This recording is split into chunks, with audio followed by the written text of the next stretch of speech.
nucléaire avec le sort de la centrale de Fessenheim. Est-ce que vous pouvez nous dire quand cette centrale, qui est la plus vieille de France, va fermer?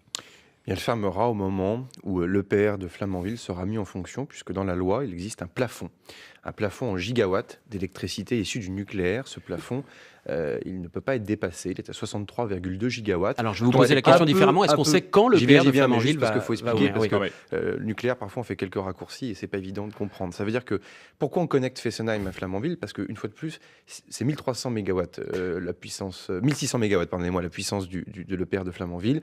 Une fois que Flamanville est raccordé au réseau, on franchit ce plafond et donc bien évidemment ça entraîne la mise à l'arrêt des 2 tranches de Fessenheim. Aujourd'hui, le calendrier tel qu'il est indiqué par EDF et l'ASN, parce que je rappelle que le fait de mettre en route une centrale nucléaire, et c'est d'ailleurs assez rassurant là aussi pour celles et ceux qui nous écoutent, c'est pas le gouvernement qui décide, mais c'est l'autorité de sûreté nucléaire qui est une autorité indépendante. C'est elle qui donnera le feu vert et le go.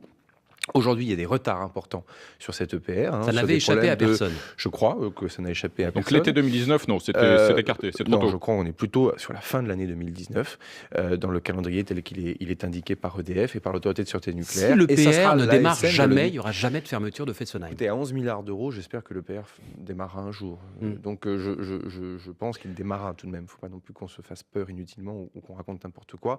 Moi, je l'ai déjà dit, je me suis rendu à de nombreuses reprises à Fessenheim. J'y retournerai au début du mois d'octobre. La fermeture de la centrale est irréversible. Et d'ailleurs, le projet de territoire que nous avons lancé, lui aussi, acte bien cette irréversibilité. Il y aura des compensations d'ailleurs pour Fessenheim?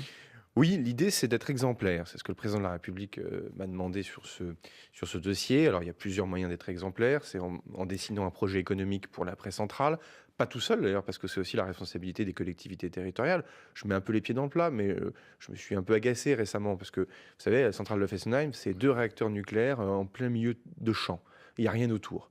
Donc ça fait des dizaines d'années que personne n'a réfléchi au développement de ce territoire autour de la centrale. Donc maintenant, il va falloir que non seulement on gère l'après-centrale, mais qu'en plus on arrive à faire le développement économique qui n'a pas été fait pendant ces 40 dernières années. Bon, c'est ça être exemplaire. Être exemplaire, c'est la question fiscale. Dans le projet de loi de finances, tel que nous le présentons et tel que Gérald Darmanin y a travaillé, on met en place pour la première fois des systèmes de transition de fiscalité pour les collectivités territoriales pour amortir le choc. En clair, permettre pendant 3 à 10 ans, 3 de manière pleine et 10 ans de manière dégradée, de continuer à percevoir une fiscalité alors que la centrale ne sera plus en fonction. Ça aussi, c'est inédit et c'est respectueux des territoires. Est-ce que, Sébastien Cornu, si finalement l'EPR de Flamanville voit le jour et fonctionne un jour, est-ce qu'il faudra d'autres réacteurs EPR? On sait qu'il y a eu un rapport remis fin août qui évoquait l'hypothèse de 6 nouveaux réacteurs EPR à partir de 2025, en construction à partir de 2025. Alors, on n'en est pas là. D'ailleurs, le rapport disait...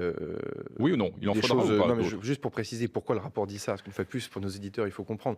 Le rapport dit, si on veut maintenir une filière nucléaire à terme, à long terme dans ce pays, à un moment donné, il faut construire des centrales, sinon on perdra le savoir-faire. C'est ça la thèse qui est sous-entendue dans ce rapport. Nous, on n'en est pas là. Nous, on n'en est pas là parce que déjà, la première priorité, c'est de diminuer la part du nucléaire dans notre mix électrique. Aujourd'hui, il est autour de 75%. Il faut le ramener à 50% dans les délais les plus brefs. Donc ça, c'est la priorité absolue. Ça sera la priorité de la fin du mois d'octobre dans le cadre de la PPE. Et ensuite, mais il faudra quand même faire une pause image sur Flamanville et sur l'EPR de Flamanville pour réinterroger le modèle industriel et le modèle économique avant de prendre des décisions supplémentaires. Un mot sur le plan vélo, Sébastien Lecornu, ça intéresse